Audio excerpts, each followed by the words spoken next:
They rigorously check her systems, running up the engine, testing navigation, and her control computer. Then, on Sol 58, they finally think they're ready. The blades spin up, and she takes off. Only 120 years after the Wright brothers on Earth, humanity flies on another planet. Within days, they fly again, and then again, and again. In just 1 month, they complete 5 flights. So the mission has been accomplished. We were a tech demo, right? Meaning a specified narrow 30 sol mission.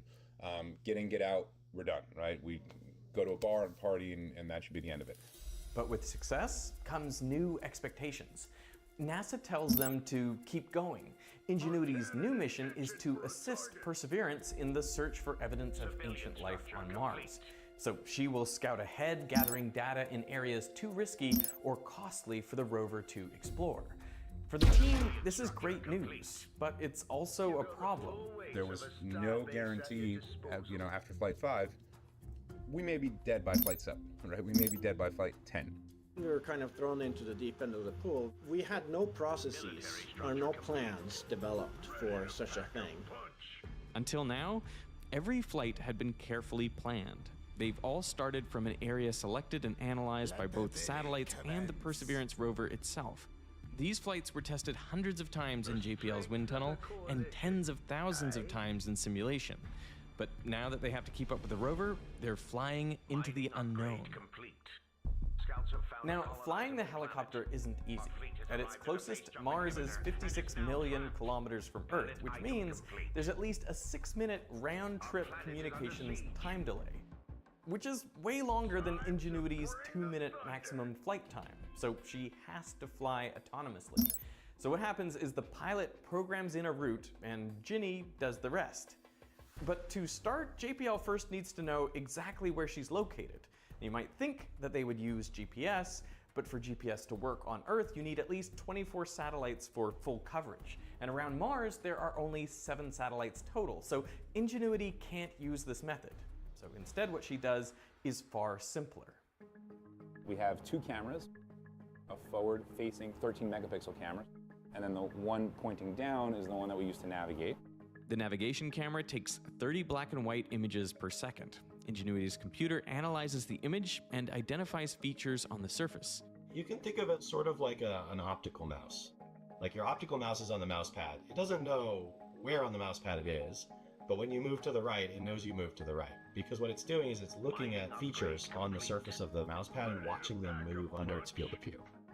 So Ingenuity is essentially doing the same thing. It's looking at the surface, it's picking out features like rocks and other things, and between camera images it says, oh, this rock moved this way, this thing over here moved this way, and from that you can compute a transform to say my helicopter was here and now it's here relative to this image. Now this sounds good, but the method isn't 100% reliable. On Flight 6, the first time she leaves her testing area, Ingenuity detects an error. 54 seconds into the flight, she starts wobbling wildly, tilting 20 degrees at a time. Her emergency alarms blare. We had black and white image, black and white image, black and white image, and we had a color very close to where that black and white image occurred. This color camera was added late in development, leaving little time for testing. And during this flight, one of the images arrives at the exact same moment as a black and white image. The system doesn't know what to do, so it drops the black and white image. This makes every following image one step behind. This means Ingenuity's cameras are giving her outdated information. So even when she's in the right spot, the computer thinks she's lagging behind and pushes her forward. So she overshoots, tilts too far, and then has to overcorrect in the other direction. This cycle repeats, making her wobble worse in a positive feedback loop. Now that is a problem, but it isn't fatal. The desyncing issue was like 1 camera frame off. If it had been more than that, I think you can imagine death spiral. Instead, Ginny detects the problem and is able to emergency land before it gets too ugly. While safely on the ground, JPL discovers the error and quickly corrects it with a software patch. It's a close call, but they recover. Over the next dozen flights, they keep up with the rover and support the mission. That is, until Flight 19. We were about to fly that 19th flight, and I got a phone call the afternoon before, basically saying there's a dust storm brewing near Jezero Crater. And so we quickly canceled the flight and said, well, we're just going to hunker down and see what happens. They brace for impact. Civilian structure complete. It lasts 6 days, with winds gusting up to 20 meters per second. That first dust storm in the middle of fall, in the first Martian year that we were on the surface, it clobbered us. But they make it through. Nervously, they try to make contact. And she survived. She hasn't died or toppled over, but now they have a new problem. Dust. Dust on Mars is no joke. I mean, for Ginny, there are two big problems. First, dust is covering her solar panels, reducing power by 18%. And second, it's clogging her mechanical components. We went to go fly, and when we went to wiggle the servos, they were actually stuck. They were kind of jammed from the dust. So that aborted the first attempt at Flight 19. Now, JPL had anticipated both of these problems, but they hadn't had the time or budget to fix them. So for the first, they just have to accept that they have reduced solar power, and they adjust their flight durations accordingly.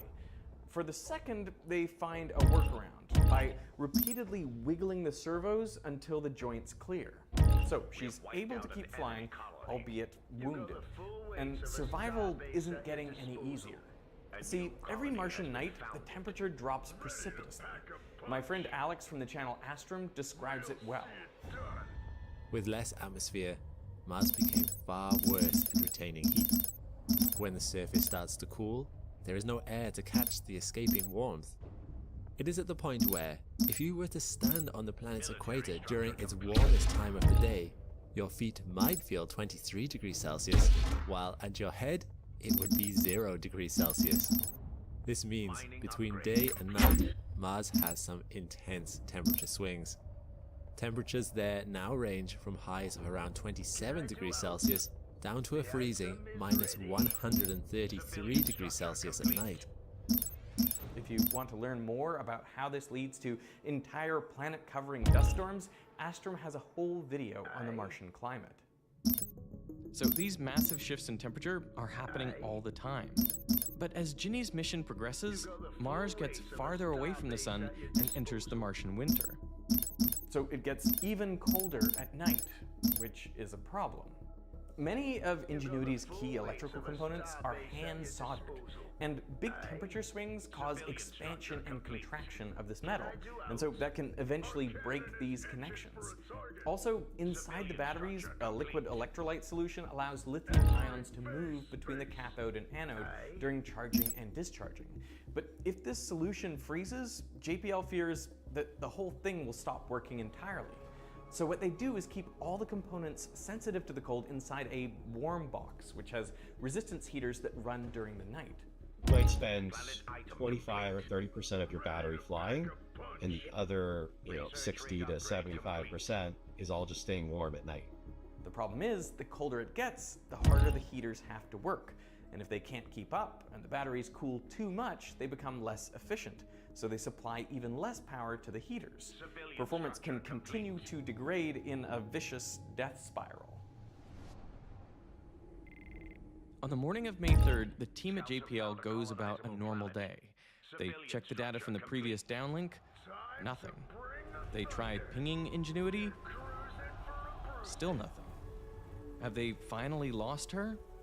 Did we just lose our $70 million helicopter on Mars? Is this the end of the mission?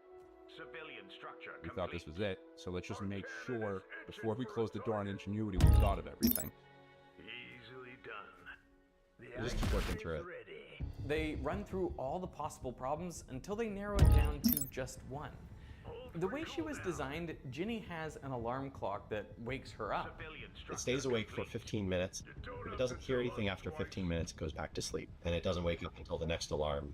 Their hypothesis is this: if the lack of sunlight forced Ginny to fully deplete her batteries, then during the night her heaters would have stopped and she would have powered off completely.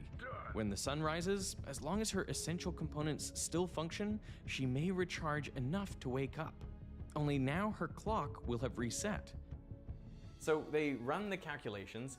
If she's still alive, based on when the sun comes up, she should be waking up at 11:45 a.m. Martian time. That is not the time they had been trying. So they change their search window and start calling out to Ginny around when they expect her to power up. They send out ping after ping until finally, she's alive. A new colony has been founded. They check to see whether everything is still working. And despite the components in her warm box only being rated to -45 degrees, they survive being completely frozen. Well, all except for one. The inclinometer is dead. The inclinometer is what lets Ingenuity know her physical orientation in 3D space before flight. And that is pretty essential for getting the right heading. You can imagine if you're off and heading by 10 degrees, you could fly into a mountain. Without the inclinometer, there is no way for her to fly. So at first, the whole team is stumped. But then they have an idea. Because Ingenuity is made of phone parts, literally parts from phones people carry around every day. Her processor is from a Samsung Galaxy S5, and some of her sensors are from a Google Pixel 3. And these phones can do a lot of the things that an inclinometer can do. Inside every smartphone are at least 3 little micro electromechanical systems aligned perpendicular to each other, X, Y, Z. At their core is a small mass suspended by flexible arms.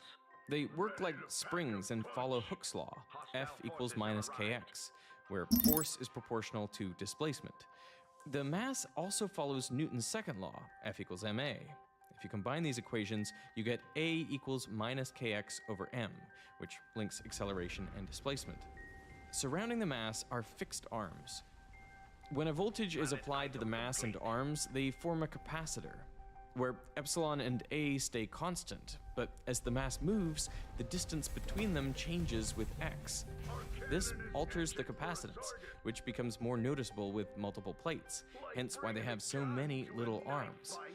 By measuring capacitance, you can determine displacement, and since displacement is proportional to acceleration, changes in capacitance allow us to measure acceleration. That's why these devices are called accelerometers. And by integrating acceleration over time, you can work out velocity and then position. This is how motion tracking works for screen rotation, gaming controls, and step counting. If you add gyroscopes, you get an inertial measurement unit, or IMU, and Ingenuity has the same IMU as the Google Pixel 3. So the team at JPL had an idea. They could reprogram the computer to use the IMU to replace the inclinometer. The inclinometer is really just accelerometers that allows us to tell the initial attitude of the vehicle in roll and pitch. And the IMU also has accelerometers, so in principle it gives you some information. So from the clutches of failure, they get her running again. We got lucky in that, like, the one instrument we could afford to lose was the one that died. But the IMU isn't space grade. In fact, none of these off-the-shelf parts are, which means they're vulnerable to cosmic rays. On Mars, the thin atmosphere doesn't just make it harder to fly, it also means cosmic rays reach the surface more easily. And a single cosmic ray can strike a computer register and flip a bit inside the computer, which can lead to some strange behavior. It even happens here on Earth. It once added 4,096 unaccounted votes to a candidate in a Belgian election. Now, on a Martian helicopter, flipping the wrong bit at the wrong time could mean losing control and crashing. So why doesn't that happen? If you asked somebody 10 years ago, can you fly just the latest cell phone processor? They'd be like, no, it'll last like 2 days and you'll be dead, right? Turns out that cosmic ray bit flips are not as big a deal as NASA thought.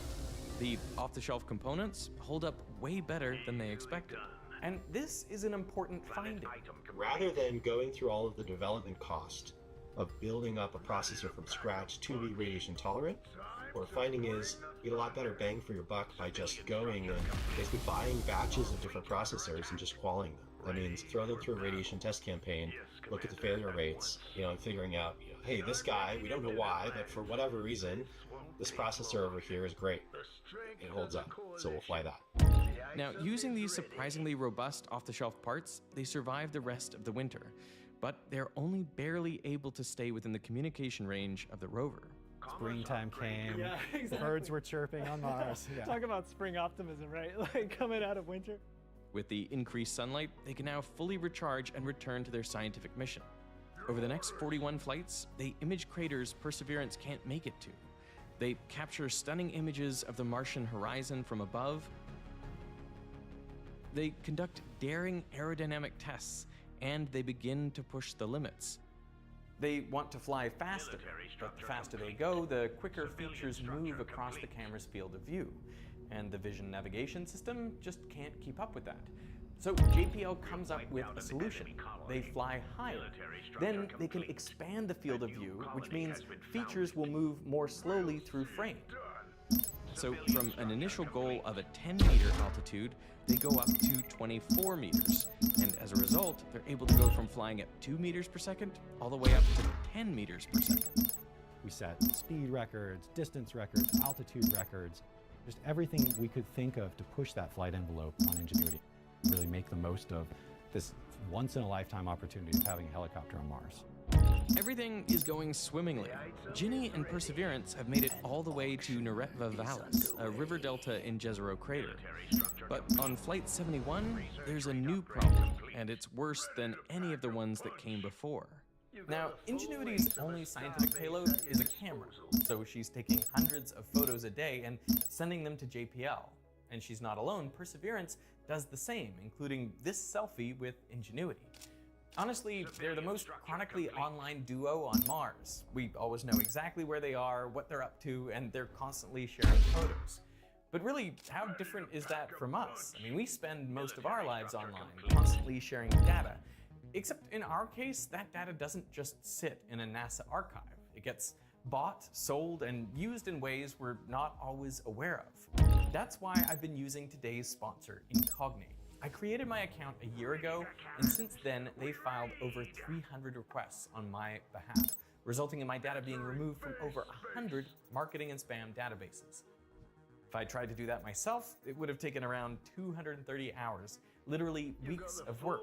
That is time I can better spend making videos, which I'm sure you appreciate. So to try Incogni, visit incogni.com/Veritasium. I'll put that link down in the description, or you can scan this QR code. And when you do, make sure to use code Veritasium to get 60% off your annual subscription. So head over to incogni.com/Veritasium and protect your online data today. I want to thank Incogni for sponsoring this part of the video, and now back to Ingenuity. So we just had this one final thing to do. We needed to cross this sand dune and make it to Bright Angel to rendezvous with the rover. So on 71, we basically went up, we were flying, and then after about 10 seconds of flying with degraded navigation, we went into an emergency landing mode and sort of came down hard. They hailed Ginny, and luckily, she's still alive. In the error code, they discover the problem. As she was flying over the dunes, there just weren't enough rocks or landmarks for her camera to identify. And without those references, she quickly lost track of her position and had to make an emergency landing. It's similar to the camera issue from Flight 6, but this time there's no software fix. They check for structural damage, but surprisingly, everything is still intact. So they attempt another flight, this time going straight up to scan the surroundings and then coming straight back down. Simple. We popped up, took pictures, and then on the way back down, we hit the same problems we did on 71. Only this time, it's fatal. Perseverance drives over and captures this image of her crash site. When we saw the blades broken, when we saw that first image after Flight 72, that was heart-wrenching. It was like, no, there's no way this mission's going to continue. That was very depressing. So why? because 71 was also a crash landing for the same reasons. It was the nav system was confused and drove us into the ground, but we came out of that apparently unscathed, and yet on 72 we self-destructed. This is the first air crash investigation on another planet, right? Yeah, that's right. First aircraft on another planet, and then the first air crash investigation on another planet. Yeah, they kind of go hand in hand. At the crash site, they find Ingenuity's blades scattered, but not in the way they expect. We noticed something interesting, which was there was no blade strike spot. Blades spinning this fast, when they hit the ground, right, they're going to create a spray. There's going to be a pattern, probably even visible from orbit. And we didn't see anything like that. So if the blades didn't strike the ground, then what happened? So this is an actual prototype blade from the development phase. So this is essentially identical to the blades on Ingenuity. It's a carbon fiber composite with a foam core. It's incredibly light if you want to feel it. Yeah. Whoa, that's actually great. That's like at least a quarter of what I expected just looking at it. It doesn't feel physical. So why did they break? Well, as the blades spin, the tips of the blades trace out a circle, which you can think of like a hula hoop. If there's a force up on the near side, you might expect the rotor to tilt immediately in this direction. But that is not actually what happens. See, the blade isn't stationary, it's moving really fast. So when you apply this force, it actually only moves after that point. So the maximum displacement occurs 90 degrees later. So even though we push up on the near side, the blades tilt up on the right and down on the left. This effect is called precession, and it's the same principle that explains this spinning bike wheel demonstration. Now, Ingenuity has a second set of blades that are moving in the opposite direction, which means that when a force is applied, each set of blades experiences precession in the opposite direction. For the helicopter overall, these torques cancel out, but each individual blade still flexes because of that precession torque. That results in a stress concentration right about here where that final reinforcement tapers off. And so if you had a precession-based failure, you'd expect it to fail right here. And sure enough, that's exactly where you see it in the pictures. You can see it's a jaggy place where the blade tip just got ripped off. So that is what happened on Flight 72. As Ginny came down hard, she hit a dune at an angle. The force was transmitted up through the body of the helicopter, and this created a precession torque that bent the rotors, and they snapped right where the reinforcement tapers down. This thing came down hard. It didn't destroy the landing gear. It didn't break the avionics. It didn't kill the servos. The swash plates are all fine. They're all intact. It's the rotors. That's the weak link. Our planet is under siege. So that is the first thing they're changing on the next generation of Mars helicopter, which is called Chopper. You had a chance to hold the Ingenuity blade. This is the next gen baby blade. It looks fairly similar with a couple of key differences. They reinforced the blades to withstand the torques caused by hard landings. Now they also have 6 rotors instead of 2, which means Chopper can hold a lot, even carrying a scientific payload of its own. We've developed now a very lightweight radio that can communicate directly to orbit. Whoa. So we're a free bird That's when huge. it comes to exploring That's the huge red because planet now. you were sort of trying to trail Perseverance, right? And now you can go anywhere. Yep, we're our own spacecraft. In this blue box, you can shove about 5 kilograms of science payload and bring it anywhere on the planet on Mars. You can fly 3 kilometers per sol in a matter of minutes. That's really generated a lot of excitement in the science community. So this is a 5th scale model of Chopper. It's really 2 systems. So this is our Chopper platform. This is what's going to go on and explore the entire surface of Mars one day. That's the point of the concept. But underneath is a mid-air helicopter delivery platform. See, Mars rovers all need complex sky cranes to land, but a helicopter is different. It just needs a platform to take off from. So the idea is we come down through the atmosphere. We have this jetpack that we need to slow us down, to get us down to a regime that is controllable so that we can take off from that platform midair and land under our own power. For this, it needs rockets. 3, 2, 1. Military structure complete. The strength of the coalition. Awesome. Can I do out? You're envisioning like a future of aviation all over Mars as a primary explorative capacity. In my mind, it's absolutely going to happen, just a matter of time. There will be fleets flying, throughout Mars. There will be airports on Mars one day, and we'll have aircraft the size of Chopper, more aircraft the size of Ingenuity, and even bigger than Chopper. NASA is thinking big thanks to Ingenuity, a project they once doubted. Because Ginny showed what is possible. In 1890, if you had said, I'm going to fly, it's like, okay, that kooky guy in his garage, he thinks he can fly, he's going to kill himself, right? After the Wright brothers, it's like, oh, okay, yeah, this is a thing that we're going to do. And so that's the change in mentality that's occurred because of Ingenuity. That's why, still sitting there on the surface of Mars, attached to the underside of Ingenuity, is a tiny scrap, 1 square centimeter of muslin fabric. It was taken from the lower left wing of the first airplane, the Wright Flyer.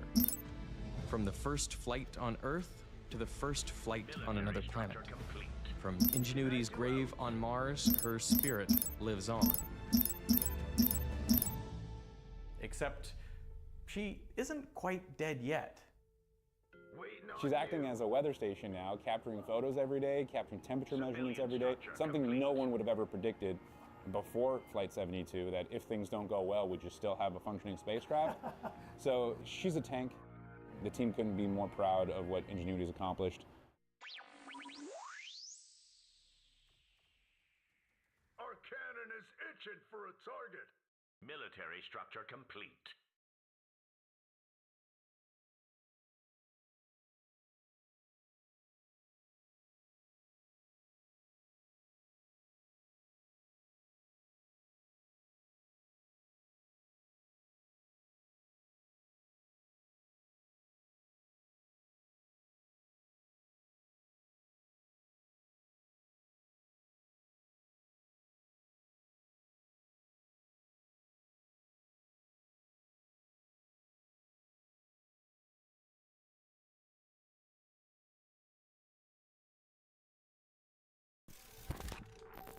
There's people getting rich off this graph. Entering phase space. What we're looking at here is the number of Americans that don't make enough money for basic survival. So like a family of 4, 2 parents, 2 kids, living off of $31,000 a year or less. That's considered poverty in the United States, and there's millions of people who live with that kind of income. The US government spends about $1 trillion every year helping these people meet their basic needs. In recent decades, a lot of that money has been flowing through a middleman, private corporations who are supposed to be more efficient in administering this money. So welfare is big business, and of course that's the irony of this whole thing, that there's so much money to be made from poverty.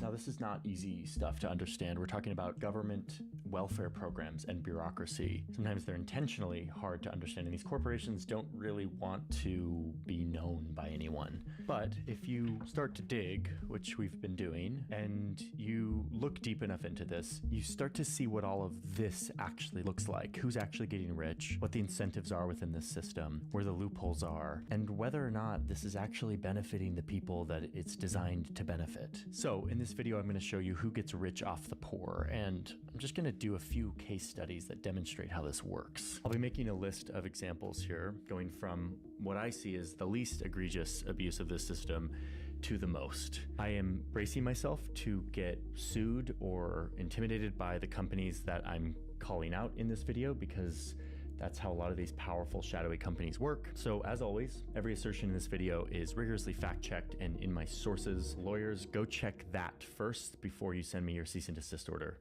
Thank you. And with that, let's look at who gets rich off